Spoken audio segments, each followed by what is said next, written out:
Welcome to Awakening Incubator. There are two ways to approach life: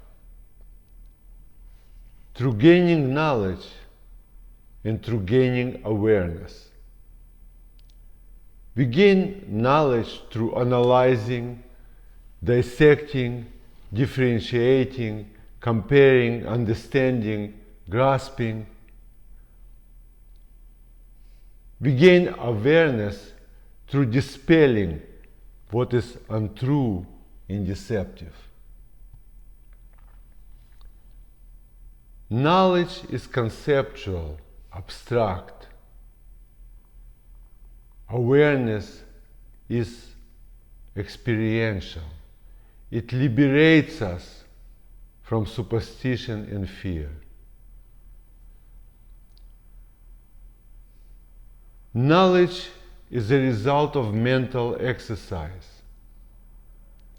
It is a mental endeavor. Awareness is a result of relatedness. And relatedness is the restoration of oneness. Now, in this context, in the context of Awakening Incubator,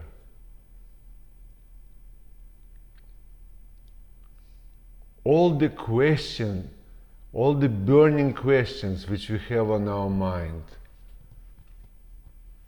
can be answered from a deeper level of consciousness, from the place where we realize that our knowledge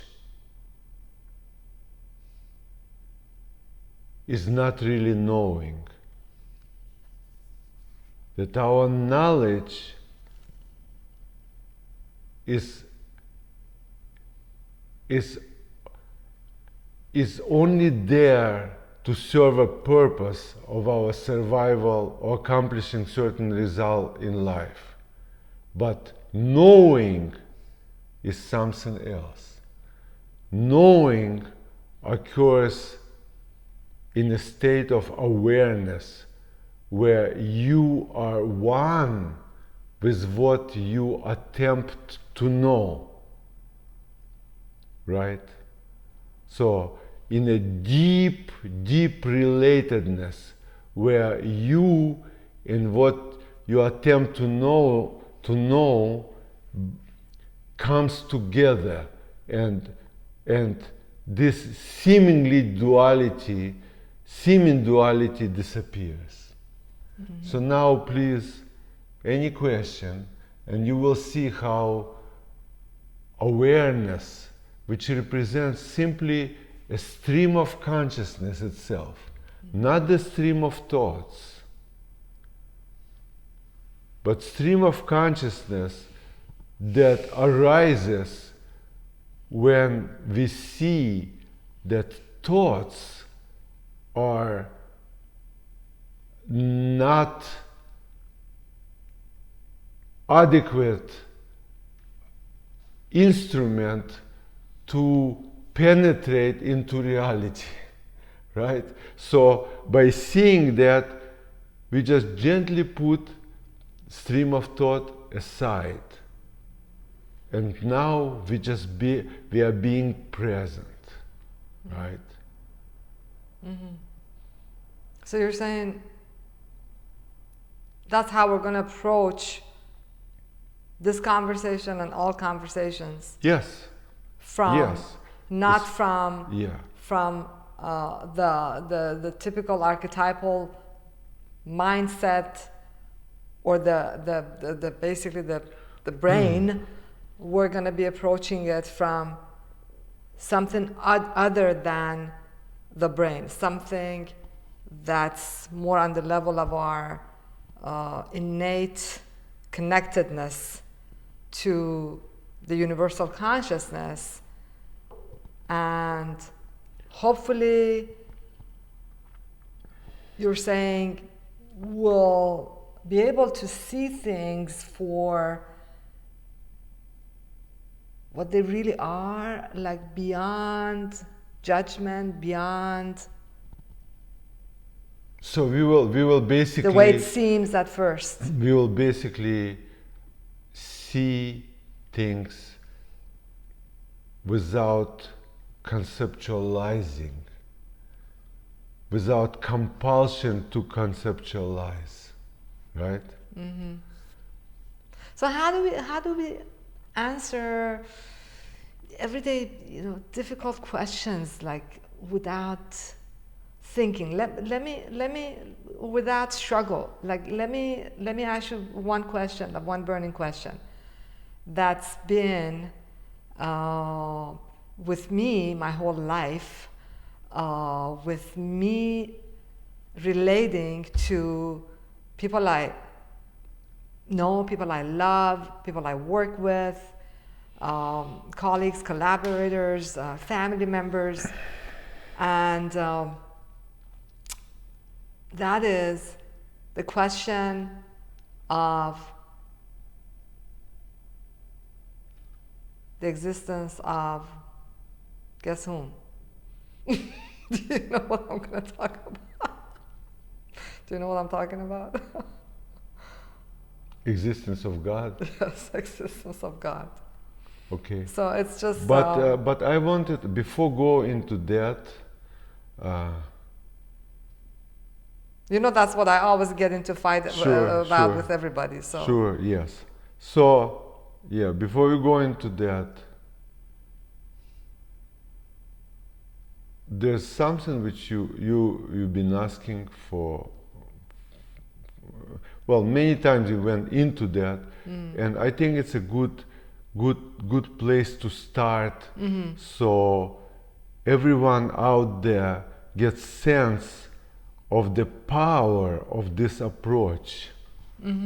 So the power of this approach of awareness, instead of understanding and conceptualizing, the power is we will give a simple example of that. But let me ask you this: don't we have to specify the problem? Are you saying just with everything in life? It's the just, approach you're talking about is approach just everything like I said, in life just like from I awareness. Said, that's what yes, you're saying. I just said, like I said, there's nothing wrong with knowledge. But if knowledge is the only way to approach life, right? Then we are missing the most fundamental way of connectedness to what is. You see what I'm saying? So, without being connected to what is, we remain being in a very incomplete state.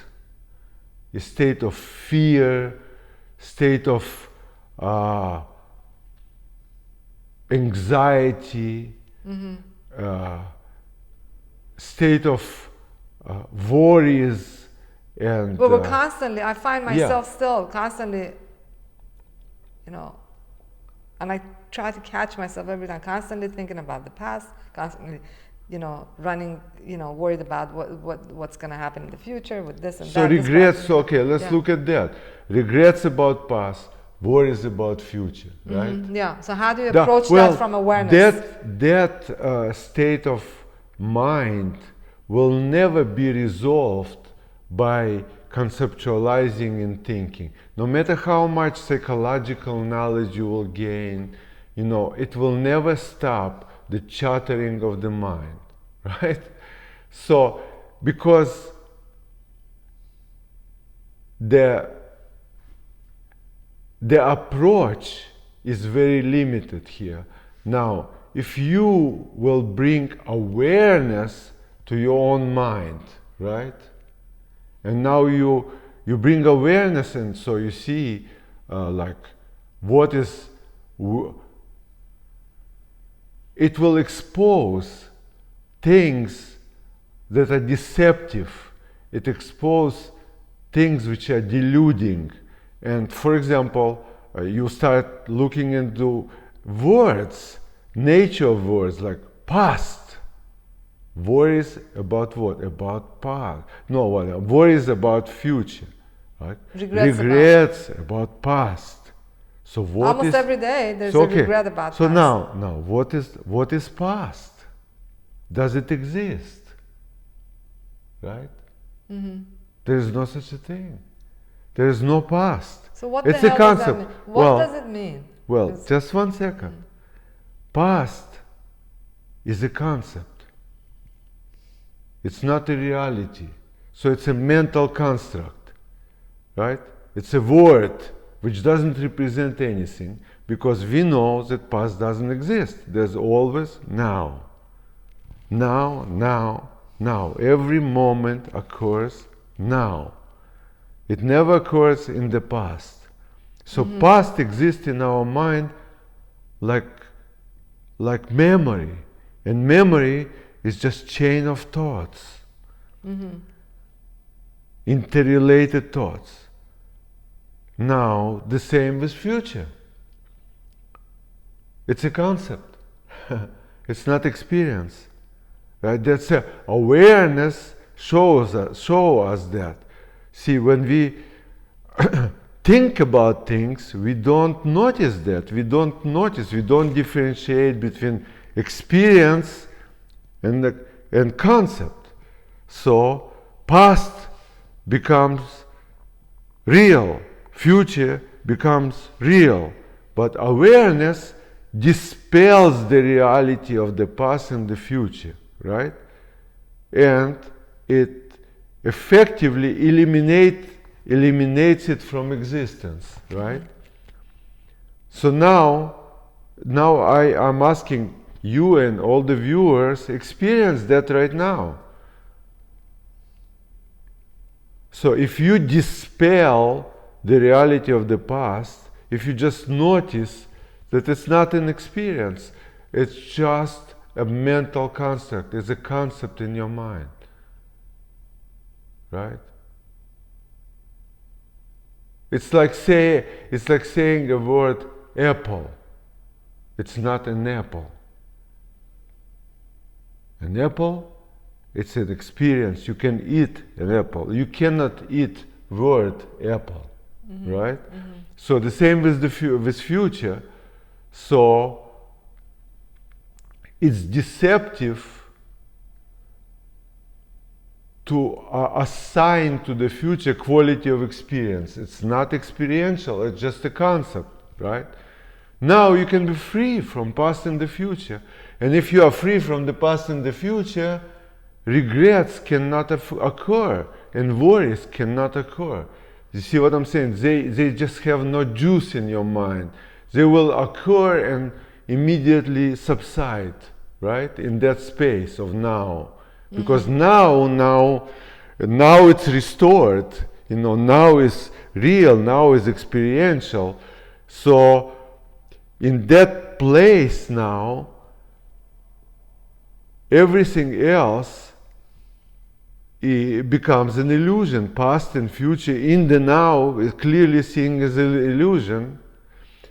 And past and future no longer has a power to control my emotions. Well, not just to control, to create emotion, right? So you see, now you are catching a thought before that thought creates an emotion. Because see, when thought is seeing as a concept, right? It cannot create emotion. The only way emotions are created. So you mean when thoughts occur Yeah. in my head Yeah. about whatever, Yes. you know, that Say about past. I should have said this and I forgot and it cost me. Yeah. You know, my presentation got messed up and it cost me the job. Okay. So basically the whole thing is doesn't exist anymore, right? In the present moment, it's no longer, Well, so what does that mean Yeah. to, like, for example, I go to a presentation. yes. I prepare, put my heart into it as much as humanly possible, and I get all nervous and don't do as much as maybe if I did the best I could do, I still got beaten by somebody else because I didn't get the job. So you're saying how to grapple with that past does not exist. Well, And I know what you're saying. You're saying that if I dwell on that, I'm living in that which no longer exists in the moment. Yes. So why would I do that? So you're saying live now, and do the best you can do from here on forward. But see, Don't keep dwelling and don't, See, because the it power- really, I understand the concept of time. Time doesn't even exist.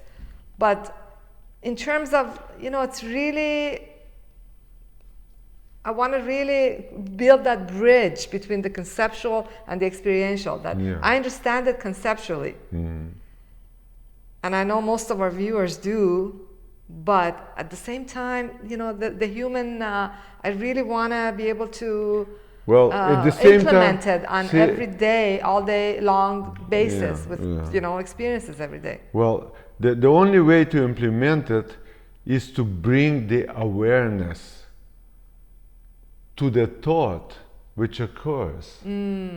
So the thought. So catch myself when I have a thought. Well, just look into that.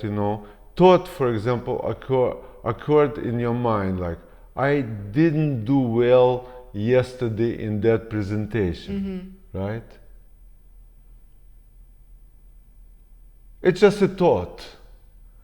That thought which occurred does not represent anything in the present moment.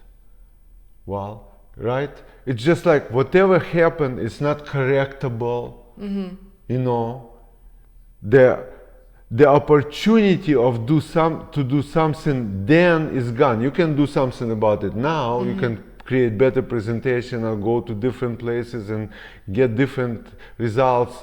But that what happened is complete and dead, right? It's like a corpse, right? Now the thought which came to your mind, to your space, is a dead corpse.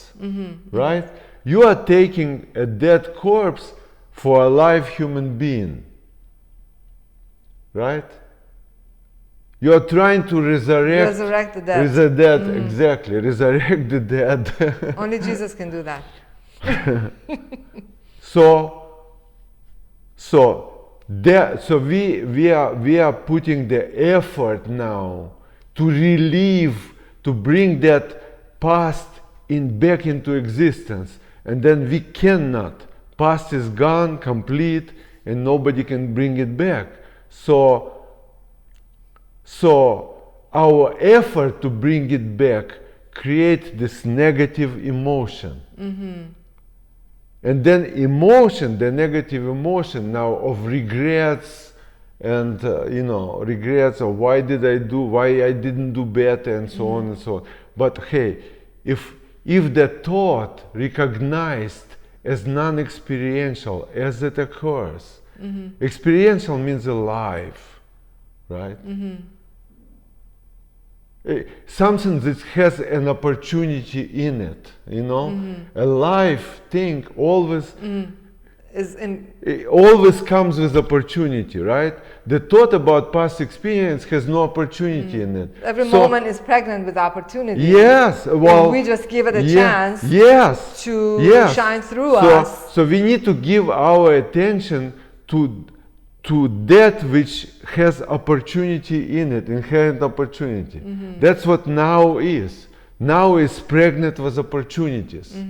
The thought of the past is not pregnant with, it's complete, done. there's nothing can be done about it. It needs to be only witnessed, that it's dead. It's just like, look at this, it doesn't mean anything. It's just, it's gone and complete, and that's it. And then that thought just dies. It kind of winds itself Just down, bury it. and you know, it doesn't turn itself into emotion. It will quickly dissolve, right? Because it's meaningless. Past is meaningless, and thought is meaningless, right? It's just the way we operate as human. We allow ourselves to be hypnotized. And you know, in many different conversations we'll go into it and understand how this works, and how identity functions, and how ego functions, and how all of this comes together. It's not one conversation, but simply understanding that thought can be seen, and you don't even need to let it go. Some people say, oh, just let it go. No, don't let it go. Don't do anything about it, right? Just let it be there. It's just like, it's there.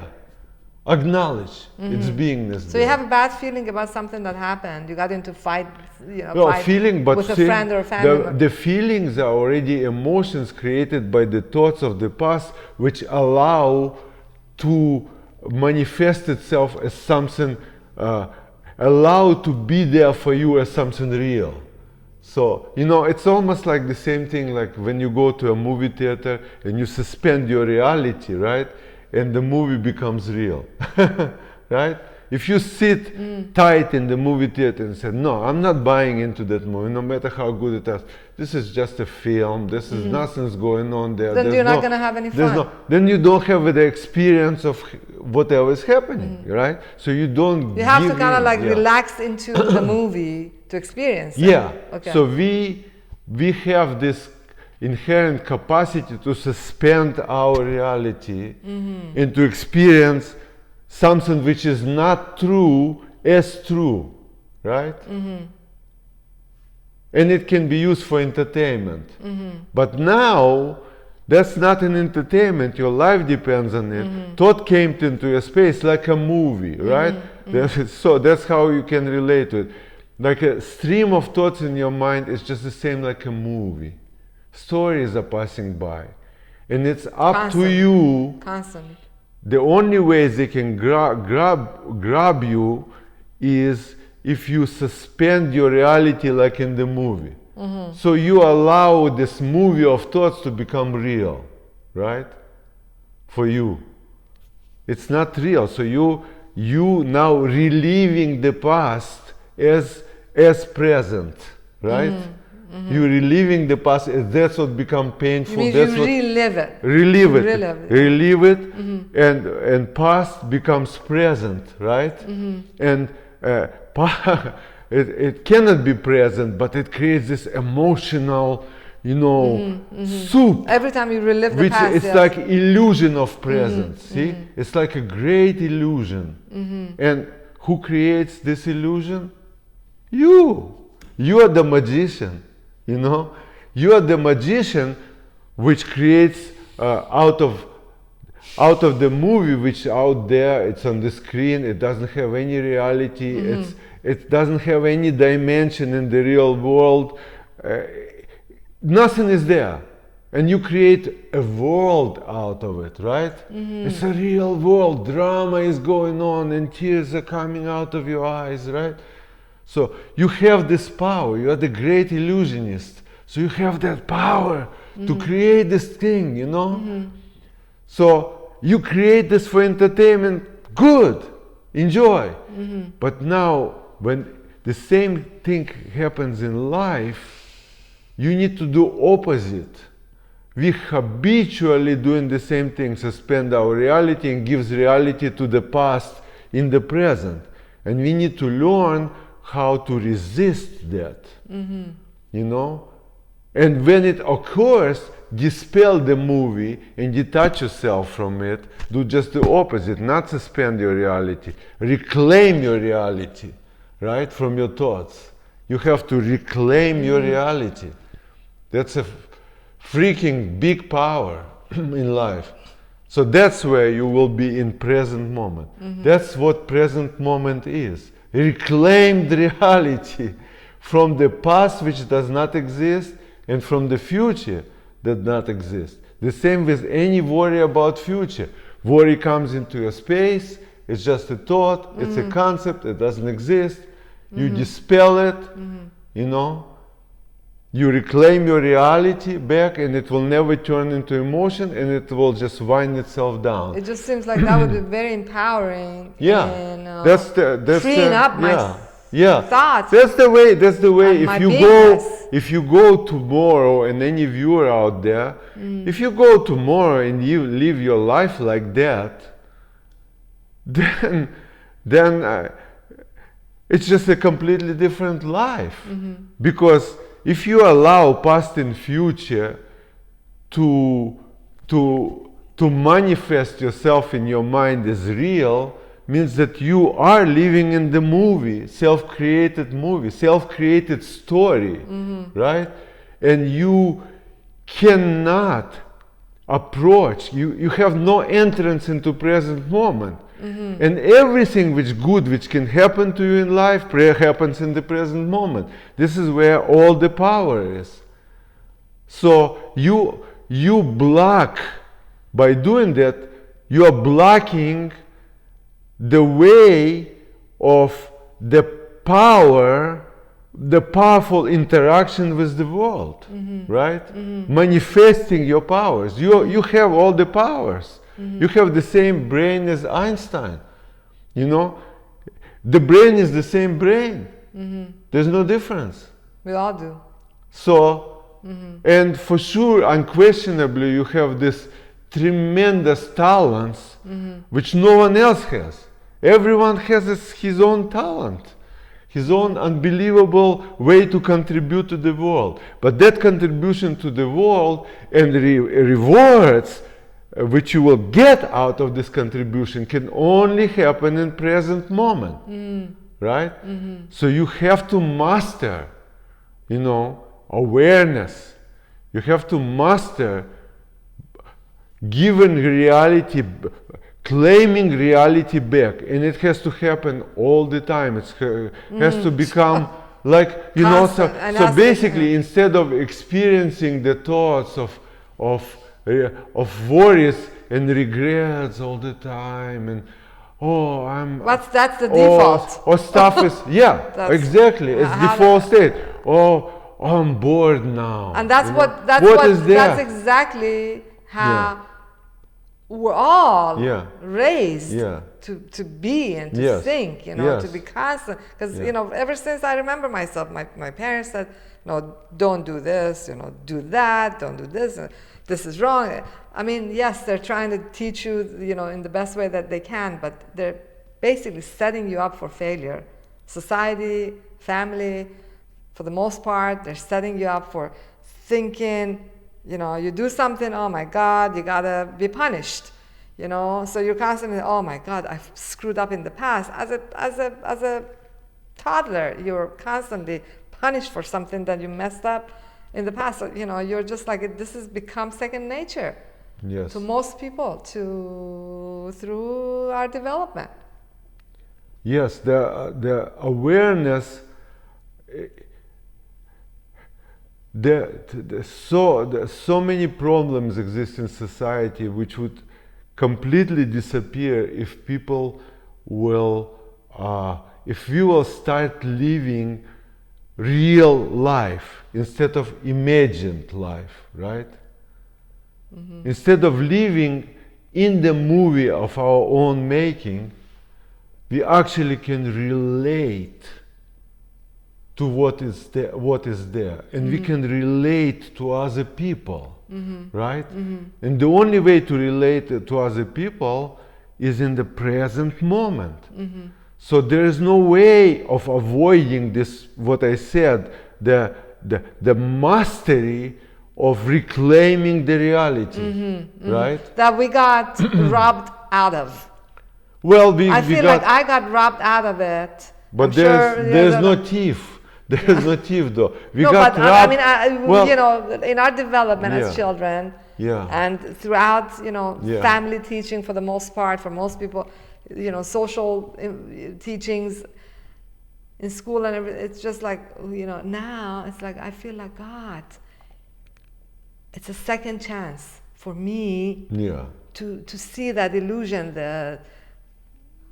I was reading Plato's Cave. Yes. Yes, Yes. and That's a wonderful story. I highly advise everyone to read it and to actually to see the meditate illusion on that it. this is, and to Yeah. reclaim. I feel like for a long time now I'm just reclaiming myself, just Yeah. like resurrecting myself. In Like Plato's cave, it's very coming clearly. back from the I dead. mean, it's already in time of Socrates and Plato's. They realized that reality. I don't want to say becomes stolen from us, but we basically lost. We lost the connectedness to reality because the huge factor in that is that fear of the multitude, probably tens of thousands of generations of people. The Since seed that grew within since us. the beginning of the first humans that occur on Earth, and they all went through this tremendously difficult experience. Well, fight and flight. Survival and this and that, and then all the civilization, already what we know in history, all the wars and disasters and catastrophes and everything up to today. How much fear, how much desperation, how much went to our blood. how much, yes, archetypally. exactly, how much we absorbed, how much negativity was created through all of this experience. Yeah, not just from family and environment and Yes, social yes. teachings, but from So- archetypal, from generational, from so how yeah. much pain actually we inherited, right? past generations. It's not just the pain which we generate, you know, when the pain which we in our own lifetime from the beginning, from birth and on, how much we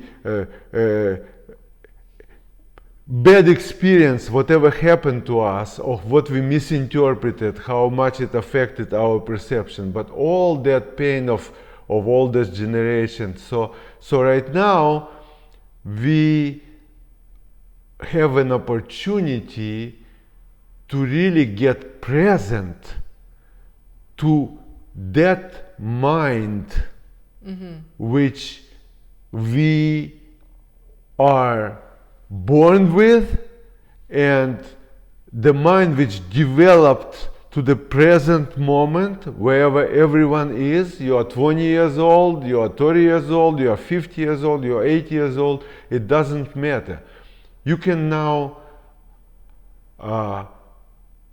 there's a chance, there's an opportunity to look back at your mind, to this conversation, this dialogue actually. That's not a conversation. We are having a dialogue, and you are on another side of the dialogue, and this is a mirror of all of us, of what to look, to illuminate our mental process, to illuminate our mind, how our mind functions, right? And to look at to look how we can transcend. It will actually happen automatically as long as we bring awareness. The thinking process, conceptual process, transcends itself into simply stream of consciousness. And we all have a capacity and possibility of that. And stream of consciousness basically is just exposing. It exposes everything which is untrue about our perception, about our mental process, about ourselves, about the world. And what we made up. Yeah, what we made up, right? Yeah. So by exposing, so there's a two-way, to find out what's true about things, but awareness shows you what is untrue, what is made up, what can be given up, and how your mind can be liberated to be just here and now in present moment, right? So I think we covered a lot today, and next time we can just broaden that conversation into just looking at all of our problems, personal and social, and look at science, look at religion, how they will show up in the space of awareness, right? Because if you think about religion, it could be the most beautiful and most precious thing. Can I please go back to what I started this okay. with my question? Yeah. But I just want to say that religion could be the most beautiful and the most precious thing when we are aware of what we are worshipping, right? When we are aware, when we're not conceptualizing what we are worshiping, when God is not out there, right? When there's no separation, when God lives for us as godliness in our own nature, right? And that's a conversation. So why is that? Why? So is that why? That's a conversation, not God out there and we are over here. Again, relationship with God brings us into the same page. Every relationship is reclaiming oneness. Everything is one. There's no separation between anything to anything. Look at your own body, how we arbitrarily say, oh, this is a conceptual thing. This is our mind, and we are not aware of it. This is my arm. Okay, where the arms end and the body begins, right? Look, related. This is my head. There is no head. There is no arm, right? So There's the no same leg. way you're saying we're interrelated to the universe in the same way. There is no you. So there's no you. There is no God. There's no you. There is no world. We can have this experience of oneness. That's what relationship and awareness is. There is no separation. But I have the that separation is just a conceptual, delusionary thing. Yeah. With looking at a beautiful bird or anything alive and colorful and beautiful, a butterfly, a flower. Yes. And I'm just like, I'm seeing godliness in people, and just like how people. I just love people. I love talking to people, and their smile, their good deeds, and I know how people respond to you, which is always amazing for you. How people whom you didn't see for years run towards you, Josephine. Oh, I see you are here again. But I'm just constantly amazed at stuff. I'm just constantly in awe. Yes. At people, beautiful people, and beautiful things, and the sky, the stars, the flowers, the gardens, the ocean, the waves we're looking at. And I'm seeing God in all of that. I'm seeing God in pretty much everything, even in things that hurt me. Like I said, something happens, I'm upset. And then I see my lesson that I learned from that, and I say, okay, so this was meant to be, and it was for a reason, and I certainly got a deep lesson out of so many things in the past. So back to my question, why is it that it's so hard to communicate that with, especially like certain people, like in the family and friends, it's constantly like they're upset when I'm talking about, this relatedness that you're talking about to to God and to all the godly things in, around us, around, everywhere, not just in the, sky and in the, universe, which is, a different amazing conversation in its own, but in everything, like, I'm just wondering, why doesn't everybody see God in everything? I started asking that question. Well, knowing you, you're not going to get away with that knowing answer. you, I experientially, I know, I see, you have this tremendous talent of relatedness. No, but I'm just, just 1 second.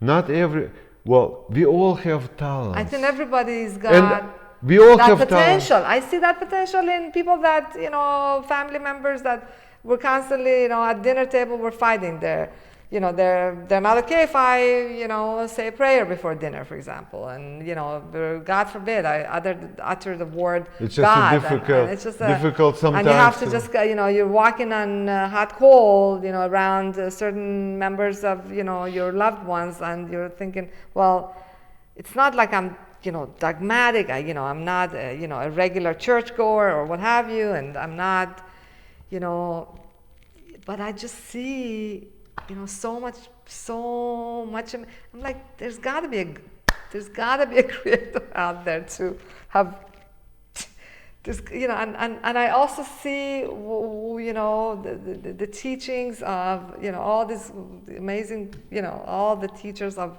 all time, talking about, even, the biggest teachers have said the same thing. We're all God. The kingdom of heaven is within us, and so I'm not even separating myself from God. So back to your conversation about the relatedness and how we're all, the arm continues into the body, all the fingers. It's just like, and then that this whole body continues into the world. So, it's in a way like we're all... We are paying too much attention to parts, and we don't see whole beyond parts. It's like we don't see the forest beyond the trees. So this is just the way we are caught in concept, we are caught in words. We don't realize that words are just words and they do not represent the reality.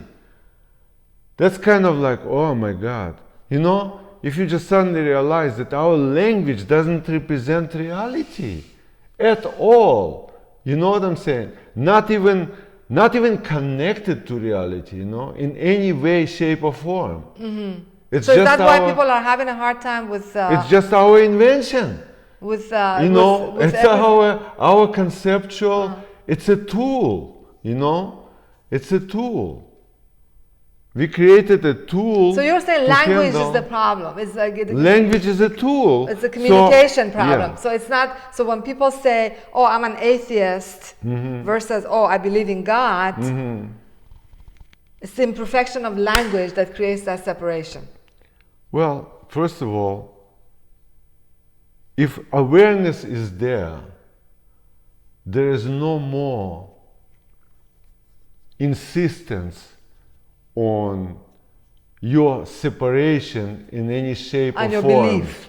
No, belief is a separate. It's like you no Who cares longer. What religion I have, cannot. If are. Awareness is there, you cannot give a name anymore to yourself. You no longer cannot say, "I am Christian. I'm a Muslim. I'm Jehovah's Witness. I'm Mormon. I'm Jewish." Got it. Well, it's just like. It's no longer true. You see what I'm saying? It's just like no longer can be so. Because the experience... But people are so attached to how they define themselves as a Christian or a Jew or a Muslim. Well, that's a big question of identity and why as a functional thing, identity is okay. As a functional thing in life. And only until it will not be needed any longer. As a social structure. As society evolves, as we evolve as humans, it's like It has had. I mean, think about those words of Sartre, for example, that people are hell, or Nietzsche, Nietzsche's word that human beings human being is a shame, and it must be overcome. You know, stuff like that. I'm not quoting exactly. Don't hold me to it. You're translating it from your original but language. Christ's statement that kingdom of God is within you. You know, I mean, all those statements. We are at a certain stage, right, of our evolution, of our progress. Wherever we are. And now at this stage, this is the stage when awareness must take over humanity, right? We must come together. We must cross this bridge. We must find the bridge of awareness, cross the bridge of awareness, and burn the bridge of awareness. Like there is no way back, right? We must go to another side. We must end up on another side of this. And then everything... Of the separation. Yeah, exactly. Of us calling each other different names. Where everything separate will no longer make sense. You see what I'm saying? Just like the arm, a leg, a head, an eye, ears, or anything, you know, it's all part of organs. Or I have a heart, I have a liver, I have a kidney, and this and billions that. of neurons. Well, that's what now they have this integrative medicine where they say, no, it's one thing, everything is one thing. But hey, go beyond that. You have to go beyond that. It's not only, we are dependent not on only our organs, we are breathing air, so we are connected to everything. We depend on food and water and each other. We depend on warmth from the sun. We depend on atmospheric pressure, for Christ's sake. If our atmospheric pressure will go down, we will explode like a fish in the ocean, a deep water fish. If it goes to the surface, it will explode. We depend on everything. Everything is interconnected. We are the world. We are the universe. We are everything. Everyone is everything, and everything is everyone, right? So we have to get out of this bubble of conceptual thinking and give to Caesar what belongs to Caesar, give to God what belongs to God, like Jesus said, right? So, but now everything is mixed, you know, now it's just like, well, science is really discovering, and soon we will know everything about everything. No, it's not true. We don't know anything about anything, and we will never know anything about anything, right? That's what truth is. You know, we will never know anything. How about that? So we only can relate to everything and be related to everything. That we can accomplish. So if we come from knowing, we're kind of screwed. So knowing is a functional thing. You know, let's not overestimate that. So you're saying knowing, what do you mean by that? Knowing is a functional thing because it allows us to build a bridge, build a hospital, and you know, do what we need to do in the needs of our social needs. But if it's something that we use in overcoming each other and in overpowering each other in social media or in conversations, and we know more, like in a relationship where we know more, you're wrong, I'm right, and this is not the way it is. No, you got to do it my way. So it just doesn't work. Knowing doesn't work in a relationship. Knowing does not work. Not just in a relationship, but it absolutely doesn't work. Relationship between people, in a relationship between you and the world, and just because it's oneness. So knowing doesn't work. So knowing doesn't work. What is it that works? Well, knowing doesn't work. Knowing does not reveal the substance of things. You know, it doesn't reveal the substance.